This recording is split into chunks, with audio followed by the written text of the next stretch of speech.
episode of Quake. In this video, I was wanting to look at the book by Orthodoxy by G.K. Chesterton. I read it over the summer, and I didn't expect it to have any real ramifications on this channel or anything like that. I didn't think that I was going to really talk about it. I didn't read it to talk about it or anything like that. But I was very shocked to suddenly find that in the book he talks about Quakerism quite a lot, and often quite erroneously. So I was wanting to talk about what does he actually say about Quakers? What does it say maybe about what Quakers were like when he was writing, and what we can learn about that, about how the world sees us. So a couple of things which are really important to know. G.K. Chesterton doesn't obviously just attack Quakers. He attacks pretty much everyone in this book. But as I said, what he says about Quakers, I think there are. I'm not sure if he's actually ever spoken to one. So I think it's worth just maybe ironing out some of those things in case there are some people who read it and think, that's what Quakers are like. Now, so Orthodoxy, what it's about is it's essentially about his how he came to Orthodox Christianity, the rationale that he has for uh, reasoning that it is true. He's got a very interesting style. Some of it's very outdated. It's very pre First World War in its triumphalism and ideas of modernism. It does have, as I say, does have some outdated views. Some of the views don't really sit very well with me as a 21st century reader. But I think what he says about Quakers is interesting. So one of Chesterton's main misunderstandings, I think, of Quakerism comes with his misunderstanding of the inner light and inward religion in its totality. And he says this. He goes, "Of all conceivable forms of enlightenment, the worst is what these people call the inner light. Of all horrible religions, the most horrible is the worship of the God within." He kind of goes on to say, Christianity came into the world firstly in order to assert with violence that a man has not only to look inwards, but to look outwards. So he's sort of saying that inward religion, the inner light, and so on, is the complete opposite to active religion and being outward in the world. And so the two people that he picks out for being good examples of inward religion gone wrong would be the Quakers and, very interestingly, Marcus Aurelius, the Roman emperor and philosopher. So obviously, I think firstly, linking Marcus Aurelius with the Quakers is a bit of a leap. Although the Meditations is a fantastic book and very helpful in many ways, he's still a Roman emperor who went to war and probably killed loads of people personally, or certainly had loads of people, if not thousands of people, killed personally. Um, and whether that fits in with the Quaker understanding of non-participation in war, probably not. And actually, interestingly, on that, it goes against what G.K. Chesterton says about Quakers in another quote, which we'll be talking about in a minute, as so I think he's completely gotten himself in a bit of a muddle here. And secondly, it seems that Chesterton has misunderstood what the Quakers understand by the term the inner light. It's not us listening to what we think about ourselves, and it's not the inner light telling us nice things about ourselves, shutting us off from the world, and just basically helping us to be better people within ourselves, to make ourselves feel lovely. He goes on to say, if we wish specially to awaken people to social vigilance and tireless pursuits of practice, we cannot help it much by insisting on the immanent God and the inner light, for these are at best reasons for contentment. Instead, the inner light is our medium to God himself. So some people use that term inner light to mean God himself or God. Robert Barclay calls it the vehiculum Dei, so the seed of God. It is by directing our minds towards this that we can understand the will of God. So the inner light is not there to flatter us or to keep us within ourselves in our own little happy bubble, but to teach us and to lead us out into a sacramental life, taking up his cross, if you want to take that language, and most importantly, to go out into the world with what actually Chesterton goes on to call cosmic patriotism, to change the world out of love for it. And this is actually the whole point of what Chesterton's trying to say here in this chapter. He's trying to separate the Christian from maybe the Stoic or the agnostic by saying that the difference is the desire to change the world, not because out of pessimism, because the world is terrible or anything like that, but out of optimism. This, and he calls it cosmic patriotism. We love the world, we think it is great, but we want to fight to make sure that greatness is preserved, that we are out there being good examples of this greatness. And so I'd say that modern Quakers agree with this point entirely.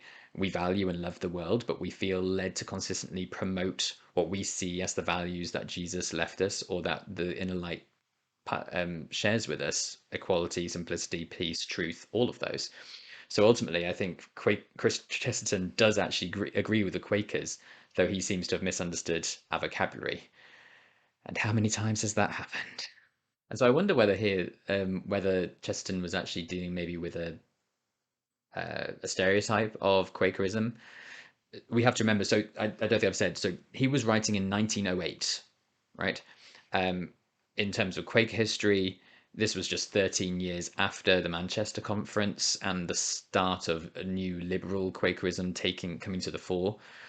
So maybe if he's getting this idea of Quakers sort of closeting themselves off, maybe from a more quietist, separatist style of Quakerism that was apparent certainly in the 1700s, maybe might have stayed in terms of stereotype into the 1800s, early 1900s. Maybe that's what he's looking at. Another, again, perhaps a stereotype that Chesterton discusses in Orthodoxy when talking about Quakers is their commitment to non-resistance. And that's the word he uses, and I'm coming back to that. We've got to remember, obviously, that this book was written in 1908, as I keep saying. So before the Great War and the upsurge in conscientious objectors, many of whom were Quakers. So in this chapter, where he brings this up, Chesterton is discussing the paradoxes of Christianity, which he sees as its great strength, as life is paradoxical. So the line where the Quakers come up is comparing that Christianity is attacked for being, on the one hand, overly belligerent, yet on the other hand, for being overly meek. I'm not sure if that's actually true, maybe not today, but anyway. So the line that comes up is the Quakers, we were told, were the only characteristic Christians, and yet the massacres of Cromwell and Alva were characteristic Christian crimes. He later goes on to say, there must be some good in the idea of non-resistance, for so many good men seem to enjoy being Quakers. So for Quakers, the testimony of peace is often one of the hardest because it's really hard to define. However, non-resistance, I think, ultimately is not seen as the Quaker way. Quaker Faith and Practice says it's not enough. I'm reading this on the screen. It's not enough to be satisfied with a barren negative witness, a mere proclamation of non-resistance. We must search for a positive, vital, and constructive message. So Quakers also talk about living such a life as to take away the occasion for war, for all wars. And so I think this idea of non-resistance does lead to this idea of a very passive view to bringing good into the world, and a passive view towards violence. And so Quakers, regardless of, despite what Chesterton thinks he thinks, do want to be active in the world, actively combating against injustices and violence with peace, bringing sides together. And I think the Quaker presence in the UN is a real strength of this. Um, Also providing uh, support to all those afflicted by war, not just so, for example, American British Quakers helping German Quakers, Germans, not all, not German Quakers, all Germans after the First World War, Second World War, and things like that.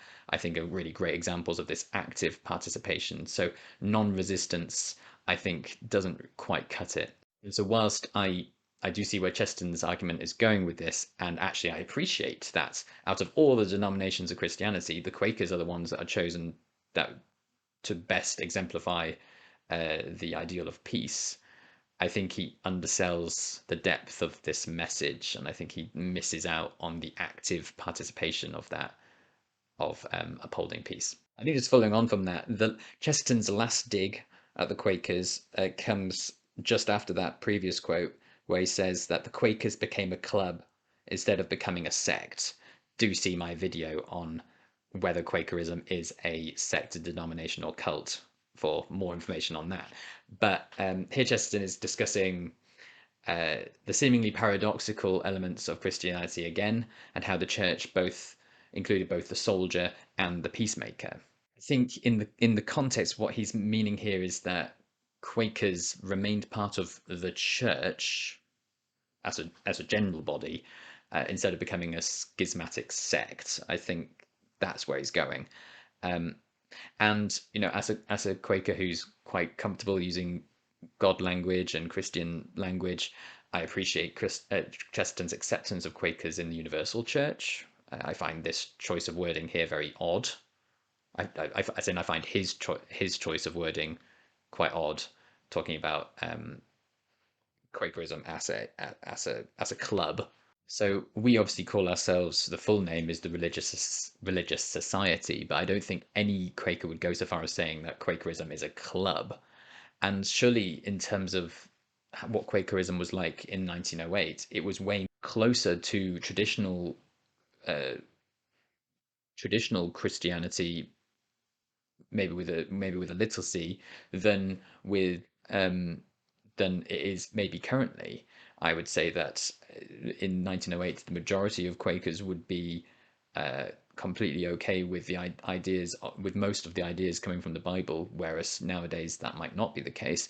But I think maybe what he is meaning by this use of the word club is to maybe show Quakerism as a small group, so not very large. And that's certainly true, and maybe that's what he's coming on for. And I think also maybe, obviously, a club has no religious connotations in it at all. And I do think there is something to be said of, we've got to be careful in Quakerism that we're looking at both elements together very carefully, and as one strand, the spiritual strand and the social strand. I think if a club would sound to me as someone who maybe doesn't look at the spiritual element at all, looking solely at the social element and just solely fighting for social justice and things like that, and maybe leaving aside the spiritual element. But at the same time, the opposite would be also not right, to just be engaging with Quakerism spiritually, but not actually leading a life actively of justice and peace and truth and love. So I think we shouldn't be a club. We should be a religious society, but focusing on both elements of that, the religious and the society. So overall, Chesterton seems to use Quakerism to discuss two main points. Firstly, the need for Christians to have an active engagement in the world, in improving it. Whilst he uses Quakerism and their doctrine of the inner light as a supposed counter argument to this, I think, as I've said, actually is a great proponent of this argument. And I think, had he really understood what Quakers meant by this, he would have used this actually as a really good example as a ways that people are using to actively promote peace and love in the world. And this leads on then to his second point, where he is using Quakerism to exemplify the Christian tradition towards peace.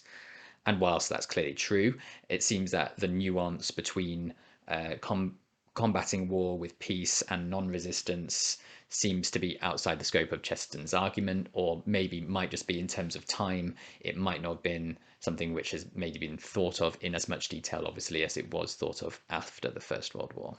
Arguably, I'd say the doctrine of the inner light and the peace testimony are the two most important pillars of Quakerism, and so I'm glad that they are featured quite prominently in such a short book, which isn't about Quakerism at all. Um, I certainly wasn't expecting to find so much Quakerism, and focusing on actually quite pertinent Quaker doctrines such as the Inner Light and the Peace Testimony in the book written by an Anglican who later became a Catholic. So I'd say it's as clear today as it was in Chesterton's time that there's a lot of misunderstandings about Quakerism, and it's our job, the job of this channel, and all of our jobs, I think, to try and iron these out and help create the dialogue to make sure that people understand what we're talking about, and that they don't use us as a counter argument to their points, when actually we could very well be one of the greatest the proponents of their points. Thank you very much for watching this video. If you liked it, please do click on the thumbs up button, and do check out some of my other videos about Quakerism in the UK. If you want to keep up to date with the latest videos, please do remember to subscribe as well. It really helps. Thank you.